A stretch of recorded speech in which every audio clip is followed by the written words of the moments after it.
আমরা চাইছি ওই যে খুন হয়েছে ওই খুনের বদলাই চাই, প্রতিশোধ চাই আমরা।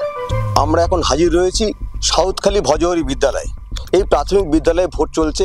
রথিবালা আরি যিনি মার্ডার হয়েছেন, খুন হয়েছিলেন এই গ্রামে, তাদের পরিবারের ভোট এই কেন্দ্রে। এই মুহূর্তে এখানে ভোট চলছে এবং শান্তিপূর্ণভাবে ভোট হচ্ছে। এই যেটা দেখা যাচ্ছে যে মহিলাদের এবং পুরুষদের দীর্ঘ লাইন রয়েছে।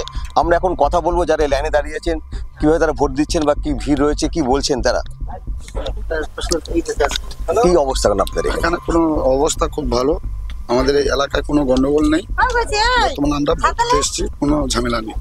একটা ঘটনা এখানে ঘটেছে, সেই ঘটনা নিয়ে তো চর্চা হয়েছে। ঘটনা যেটা ঘটেছিল এখন সে নিয়ে কোনো ঝামেলা হচ্ছে না, এখন শান্ত রয়েছে। আমরা শান্তপ্রিয়ভাবে ভোট দিতে এসেছি, কেউ বাধা দিচ্ছে না। কেউ বাধা কিছু নেই, নিয়ে একদম শান্তিপূর্ণভাবে ভোট দেন। হ্যাঁ হ্যাঁ। যে আমরা এখানে আরো কয়েকজনের সঙ্গে কথা বলবো যে কি পরিস্থিতি এখানকার।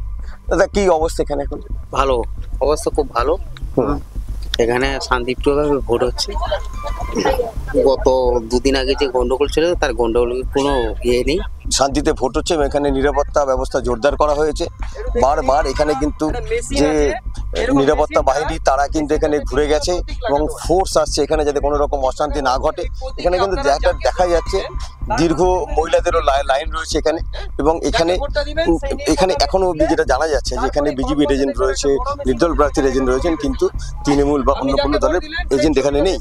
কিন্তু যেটা বক্তব্য যে বিজেপির যেটা বক্তব্য যে যারা আসেনি এখানে কোনো রকম ভাবে ভোটদানে বাধা দেওয়া হয়নি, যে যার মতন সে ভোট দিচ্ছে এবং লাইনে তারা দাঁড়িয়ে আছেন, ভোট দিতে এসছেন, যে লাইনে দাঁড়িয়ে আছেন তারাও জানাচ্ছেন যে কোনো রকম বাধাপ্রাপ্ত তারা হননি, তারা সরাসরি ভোটের লাইনে এসছেন ভোট দিতে। এখনো অবধি ভোট চলছে। আমরা একজনের সঙ্গে কথা বলবো। হ্যাঁ দিদি, কি নাম আপনার? পুতুল কাজলি। কি অবস্থা এখানে ভোটে? হ্যাঁ এখনো সব ঠিকঠাক চলছে, কোনো সমস্যা নেই। দুদিন আগে তো একটা ঘটনা ঘটেছিল, একটা খুন হয়েছিল, সেই পরিপ্রেক্ষিতে কি অবস্থা, কি বক্তব্য আপনার? পরিপ্রেক্ষিতে এখন ঠিকঠাক সবকিছু আছে, মানে আমরাও ঠিকঠাক ভাবে চলছি। যখন গন্ডগোল হয়েছিল, এখন সব ঠিকঠাক আছে। এটা সেই ঘটনার কারা দায়ী বা কিছু কি অবস্থা বলতে পারেন? দায়ী কাদের বলবো, আর যারা সন্ত্রাস করেছে তারাই দায়ী, আর কে দায়ী? এখন কি পরিস্থিতি গ্রামে, আপনারা কি চাইছেন? আমরা চাইছি ওই যে খুন হয়েছে ওই খুনের বদলাই চাই, প্রতিশোধ চাই আমরা। কি ভোটের মাধ্যমে? কিভাবে? না, ভোটের মাধ্যমে না, ভোট যেমন চলছে তেমন ঠিক আছে, এক্সট্রা ভাবে চলবে। ওই ঘটনার প্রতিবাদ জানাচ্ছি। হ্যাঁ।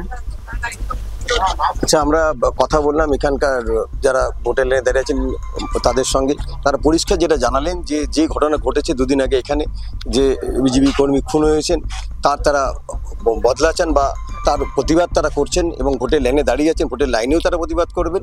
মোদ্দা কথা সেই ঘটনার তারা কিন্তু তীব্র প্রতিবাদ জানাচ্ছেন।